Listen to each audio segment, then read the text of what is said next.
pouquinho sobre essa, esse tema, né, das emoções fragilizadas, e nós colocamos naquela sequência, aproveitando aí a série que o pastor Eito estava dando, sobre Raposinha, e então chamamos esse tema de mais uma raposinha, nas emoções fragilizadas. Nós, como líderes dentro do ministério, claro, isso acontece muitas vezes também dentro do trabalho, mas o nosso contexto aqui é igreja, é o nosso trabalho com discípulos, com ovelhas. E quando a gente entende que trabalhar com pessoas vai exigir de nós um, um cuidado, digamos assim, ao lidar com essas pessoas, nós vamos ter sucesso ou nós vamos comprometer o crescimento de acordo com a maneira, a forma, o nível que a gente lida com as nossas emoções, né? As nossas emoções falam muito a respeito de nós. E nós falamos, então, domingo, que pessoas que trabalham com líderes, com pessoas, líderes que trabalham com pessoas, facilmente podem externar fragilidade nas suas emoções em algum aspecto, né? Como, por exemplo, é possível as nossas ovelhas, nossos discípulos, se a gente permitir, a gente ficar chateado com eles, né? E tem pessoas que ficam fácil e profundamente ofendidos e feridos com algumas atitudes de ovelhas. Nós falamos disso domingo. Falamos também que tem pessoas que estão na liderança que elas podem ficar facilmente e profundamente irritado, né? Que são duas coisas diferentes, ficar feridos e ficar irritado. Profundamente ferido, outros profundamente irritado com as ovelhas. Falamos também daquele líder que ele leva tudo para o lado pessoal, tudo que acontece no contexto, no relacionamento, no contexto do life, muitas vezes ele leva tudo para o lado pessoal, ele acha que a pessoa tem problema com ele, né? Não gosta dele, não valoriza ele. E aí nós falamos também de um quarto ponto, que era pessoas que têm fragilidade nas emoções, elas vão agir movido pelas emoções do momento, e aí elas vão oscilar entre uma das duas atitudes. Uma, elas podem acabar falando, né, por causa que estão magoadas, por causa que estão feridas, estão irritadas, elas acabam, então, sendo muito agressivas e muitas vezes solta, como a gente fala, solta o cachorro sobre as pessoas de novo, as pessoas ficam ofendidas e a tendência é elas, então, pararem de congregar ou afastar do life. Ou ela vai para outro extremo, ela fica totalmente indiferente, ela fica fria com a pessoa, distante, o famoso dá um gelo, né? Tipo assim, ela não dá mais atenção, foge, não quer contato, fica de mal, como se diz assim, o líder de live está de mal com a ovelha, por alguma razão. Então, é muito interessante. A gente hoje nós vamos falar rapidamente de algumas coisas que a gente pode fazer para impedir essa raposinha roubar e comprometer a nossa frutificação. Então, a primeira coisa que a gente tem que lembrar é que nós precisamos nos autoconhecer. Então, a primeira coisa é conhece-te a ti mesmo. Uma frase muito antiga que o filósofo disse, mas é muito importante. Hoje, a pastora André, inclusive, fez uma abordagem muito bacana no culto de celebração com essa proposta. Cara, você tem que se conhecer, né? Eu mesmo sou um cara que reconheço que, muitas vezes, Ah, eu estou dentro desse terreno minado. Eu acho que tem algumas pessoas que parece que tem um pavio mais longo, né? Tipo assim, o pavio do cara tem 10 metros, o pavio do cara tem 20 metros, mas tem outros que só tem 5 centímetros. Você precisa se conhecer, né? Então, aquilo que é, a- quanto mais você se conhece, mais chance você tem de antecipar uma atitude correta, né? Eu muitas vezes, me conhecendo, eu já evitei, tipo assim, conversar num certo momento, eu pedi para minha esposa ir lá resolver a situação. Falar, amor, vai você, porque se eu for, eu posso estragar, porque você se conhece. Então, não é que a gente não vai resolver, mas muitas vezes vem uma pressão e aí você vai e resolve a coisa do jeito errado para só depois se arrepender e ficar se humilhando, pedindo perdão. Tem gente que fala assim: eu pedi perdão, pastor, eu fui lá, já me humilhei, pedi perdão. Muito bom. Pedir perdão é muito bom, mas melhor do que pedir perdão é evitar uma situação que você precise pedir perdão. Você está entendendo?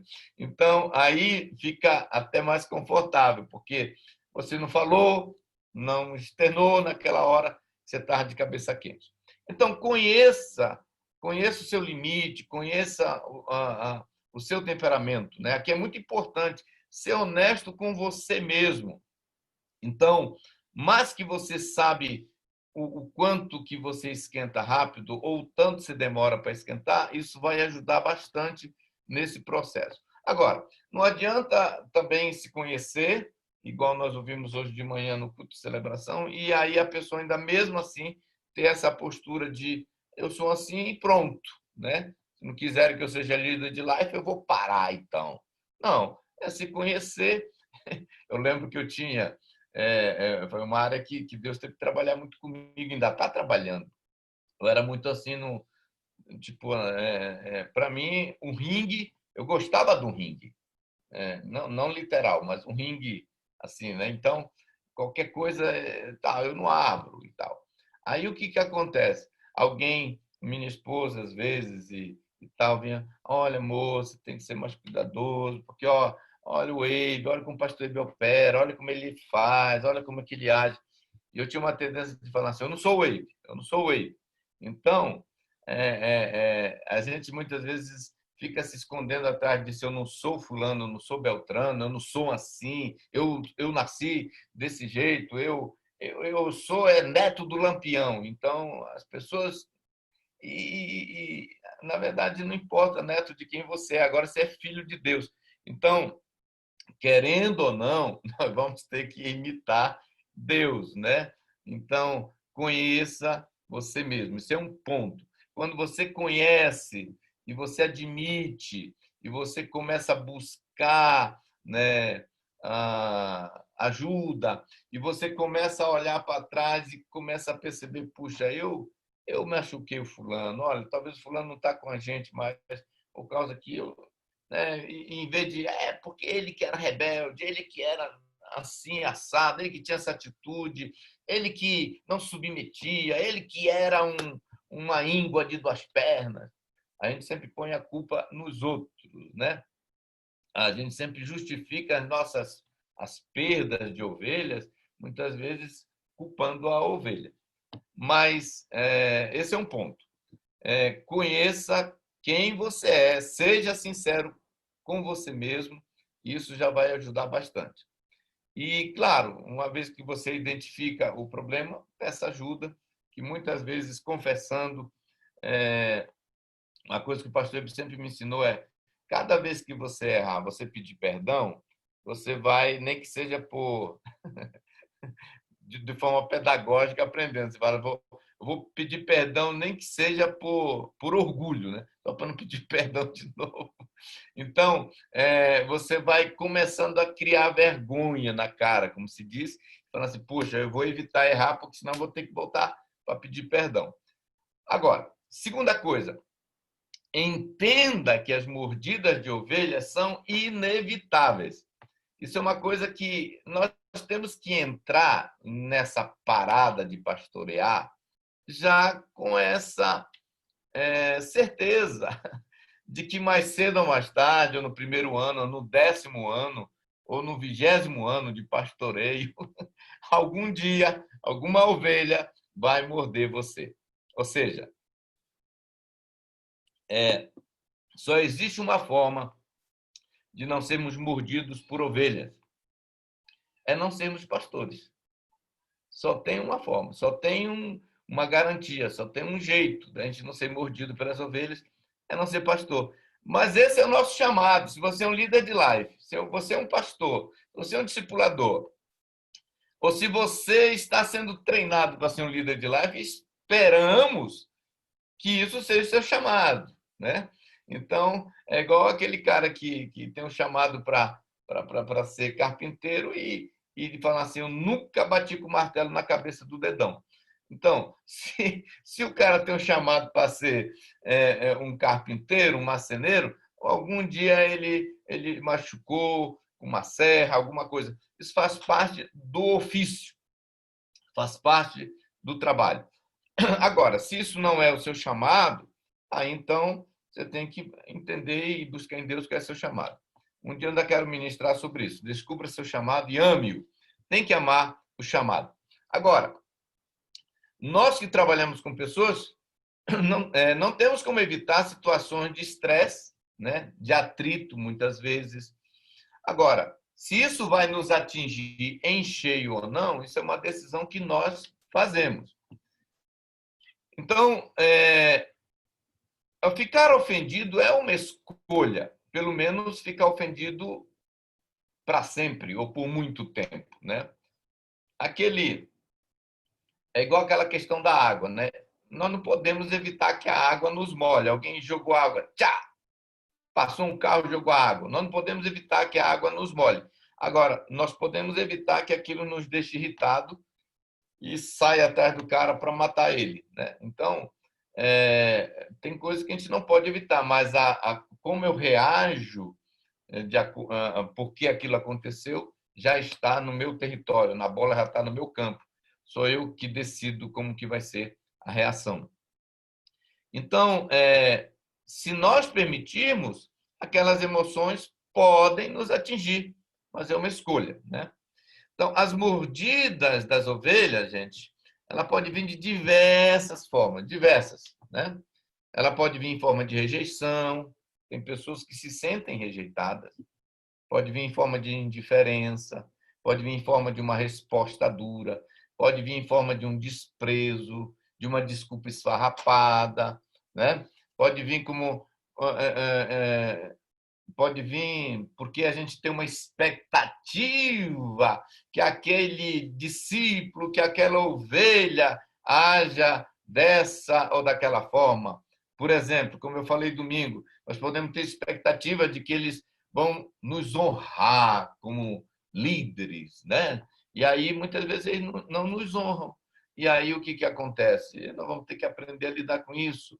Ou, muitas vezes, a gente vai achar que eles foram ingratos e talvez até foram ingratos, apesar de tudo que fizemos para eles, né? Eu já vi muitos pastores assim, o fulano me abandonou, e olha, eu juntei ele, trouxe para casa, dei comida, dei cesta básica, amei, ajudei, consagrei o filho dele, fiz o casamento dele, enfim. E aí o cara fala, e agora?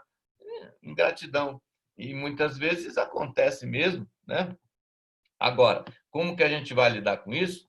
Blinda o teu coração. Nós temos que entender o seguinte: a Bíblia diz sobre tudo que deve guardar, guarda teu coração, porque lá é fonte de vida. Se você entulhar a fonte de vida, aí o que vai acontecer? Só morte, né? Então, as mordidas também de ovelha podem ser pessoas que falam conosco assim, com atrevimento, sem o menor respeito. Eu já tive situações onde eu ficava assustado com a reação de algumas pessoas, né, ao longo do meu ministério. A gente está vivendo isso e isso acontece, infelizmente, né? Pessoas que ignoram nossas mensagens, né? Hoje em dia é a queixa. Poxa, eu mando mensagem para o cara, eu mando mensagem para o cara, ele não responde, ele visualiza e não responde. A gente vai ficando com aquela coisa, poxa, cara, né? Que falta de respeito, que falta de honra, que falta de consideração, que ingratidão. E a gente permite, daqui a pouco, a gente está com raiva da pessoa. Eu tive uma experiência aqui em São Paulo, mandando mensagem para a pessoa. Aí ela visualizava, a gente sabe quando visualiza, e não respondia nada. Nem um joinha assim para dizer, pelo menos, tipo assim, valeu, né? Mensagem de carinho, mandando o link do culto online, mandando estamos orando por você, ser precioso, coisa assim. E nada de um feedback, né? E eu lembro que realmente, como eu falei para vocês, eu estou falando de coisas que se não tiver outro sabá aqui nessa equipe, tudo bem, mas se tiver, de repente, pode te ajudar. Eu lembro que eu falei para a Marilene assim, falei, amor, eu não vou mais mandar uma mensagem para fulano.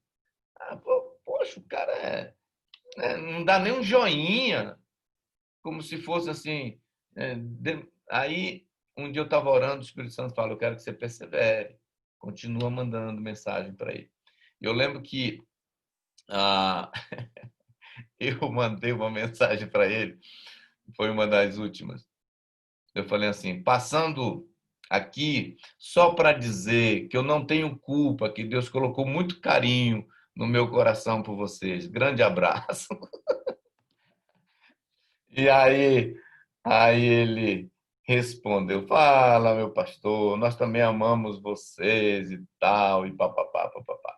Quer dizer, só de eu falar assim que, olha, eu só estou passando para dizer que eu te amo, eu não tenho culpa que Deus colocou tanto amor e carinho no meu coração por você. Então, muitas vezes, a, a tendência minha era falar assim: Ei, meu, o que está acontecendo? Por que você não responde minha mensagem? Talvez ele já ia ficar mais chateado, se é que ele já estava chateado. Mas aí, quando eu, isso seria o sabá assim, sem Jesus, né? Sem essa graça aí. Mas quando o Espírito Santo falou, não, faça assim e tal, aí eu já fiz, já o retorno foi outro, né? Então, é muito interessante a gente lembrar disso. As mordidas vão acontecer e nós temos que ser pastor que aguenta a mordida de ovelha. Outra coisa, não esqueça que a nossa guerra não é contra as pessoas, mas contra o maligno. A Bíblia diz que a nossa luta não é contra a carne, mas contra Satanás. Muitas vezes Satanás está ali colocando sentimentos no coração da pessoa, indiferença, atitudes erradas, exatamente porque ele quer separar o pastor da ovelha. Ele quer trazer melindre, ele quer trazer separação, divisão. Muitas vezes e nós temos que entender, não é o José, não é o Antônio, não é a pessoa, não é a ovelha, é o maligno que está ali operando. Nós temos que enxergar por trás da montanha o que está acontecendo. Por isso que eu sempre falo, ame as pessoas e resista o diabo, e não o contrário, né? Amar o diabo e resistir às pessoas. Então, ame as pessoas e resista o diabo, porque assim nós vamos ter a vitória. Eu lembro uma vez, eu estava fazendo um curso na Jucum, nós fizemos amizade com um casal, eu e Marileia, nos tornamos tão amigos, de repente, a gente percebeu que eles estavam tão indiferentes e nos ignoravam, não queriam mais falar com a gente. Eu falei, mas olha o que está acontecendo? Nós fizemos alguma coisa, tentamos fazer uma autoanálise, e aí chegamos à conclusão que não tínhamos feito, pelo menos não lembrávamos. E aí, então, nós marcamos uma conversa com eles para comer uma pizza e nós perguntamos, olha, nós podemos estar errados, mas parece que estão um pouco indiferentes, queremos pedir perdão de alguma coisa. O que foi que nós fizemos? Para nossa surpresa, sabe o que eles falaram? Eles disseram assim, nós estamos exatamente orando e conversando entre nós aqui, o casal, porque a gente também estava sem entender por que vocês estão tão indiferentes com a gente, por que de repente vocês estavam se afastando de nós. Olha como o diabo operava nos dois lados, exatamente para manter aquela amizade sem sucesso. Mas, gente, é mais ou menos isso, né? À medida que a gente vai aprendendo a trabalhar com as nossas emoções, nós vamos impedindo que essas raposinhas roubem a nossa frutificação. Que Deus possa continuar nos ajudando a crescer nessa área, porque um numa medida, o outro noutra medida, mas todos nós podemos crescer e melhorar sobre como lidar quando essas coisas acontecem. Amém? Obrigado. Maravilha, maravilha. Muito, muito, muito obrigado, pastor Sabá. Que palavra maravilhosa. E realmente eu quero encorajar todos vocês, viu, líderes de Life Group, futuros líderes, vamos nunca desanimar. Aquele texto da Bíblia que fala assim, porque certamente ceifaremos, né? Se não desfalecermos. Então, o que acontece? Quando você tem que ficar reunindo muito pela internet e às vezes a pessoa parece difícil porque ela demora para responder, igual esse exemplo que o pastor Sabá falou, da pessoa que finalmente respondeu depois de tantas mensagens que ele mandou. Não desfalece, não desanime, persevere, vá em frente, sabe? O seu Life Group vai multiplicar. O meu Life Group, eu tive o privilégio de multiplicar durante a pandemia, mas depois da multiplicação, estava ainda um espírito muito animado, muito animado. Só que acontece o seguinte, foi acontecendo que, na medida que a pandemia continua, eu reconheço que eu tenho que agora pensar fora da caixa, temos que fazer coisas mais criativas. Eu não posso nem um pouco desfalecer. Eu tenho que ir em frente e trabalhar com as pessoas novas e continuar cuidando bem das pessoas antigas, sendo elas fiéis ou não no Life Group. Continue trabalhando, porque logo, logo você vai poder estar reunindo presencialmente, se você não tiver ainda, e elas vão estar voltando. Então, continue cuidando delas e continue conquistando novas pessoas. Eu creio que um dos grandes desafios que nós temos é de como fazer com mais e mais perfeição o Life Group híbrido, né? E eu estou muito animado sobre o Life Group híbrido, porque tem gente agora que congrega comigo até dos Estados Unidos. Eu não vou abrir mão dessas pessoas preciosas, né? Até a gente multiplicar lá para os Estados Unidos mesmo, aleluia. Então, eu tenho que ter cada vez mais ideias criativas, inteligentes de fazer Life Group híbrido bem sucedido. Então, vamos nos animar, vamos com tudo, vamos para frente, porque a vida só é dura para quem é mole. E nós somos fortes em Cristo Jesus. Amém? E nós não somos moles. Amém, irmão querido? Aleluia. Aleluia.